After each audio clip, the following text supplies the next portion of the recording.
Afternoon everyone, চলে এসেছি আজকে সানডে স্পেশাল লাঞ্চ মেনু নিয়ে। অ্যান্ড আজকে ভীষণ টেস্টি খাবার আছে, এইটা বাদ দিয়ে। তাহলে দেখা যাক কী কী আছে। এখানে আছে হচ্ছে স্যালাড, যেটা শসা, টমেটো অ্যান্ড অনিয়ন দিয়ে নুন দিয়ে পরে মিক্স করেছে। এখানে আছে হচ্ছে লাউয়ের তরকারি, ঘ্যাট ভাজা মশলা দিয়ে। ঘ্যাট নয় ওটা, ঘ্যাট লাউয়ের তরকারি, কচি লাউয়ের তরকারি। আর এটা হচ্ছে যেটা এক গামলা খেলেও আমার হয়ে যাবে। আমি ফেভারিট হচ্ছে মুরগির মাংস, চিকেন নয় কিন্তু। তাই বুঝছি।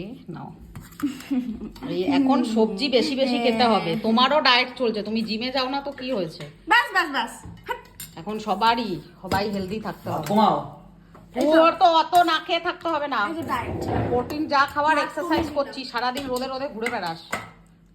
তুমি কমাও, ভাত কমাও। ভাত ঠিক আছে তুই খা। ভাত কম করো। না ঠিক আছে, অত ইয়ং ছেলে অত না খেয়েই করতে, তোমাকে রোজগার করতে বেরোতে হয়। পাউডারটা আমি অর্ডার করব। তোমাকে রোজগার করতে হয়, তোমাকে তো খালি খেয়ে দে আর বডি বানালে হবে না।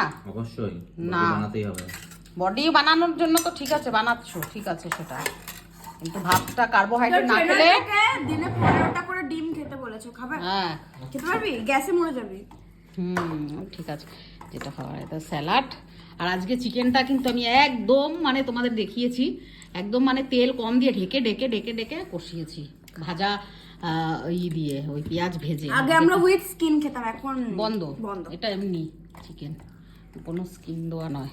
আর এই যে লাউ দিয়ে ভাজা মশলা দিয়ে তরকারি আজকে, এই হলো আজকে সুন্দর একটা রবিবারের ডিনার।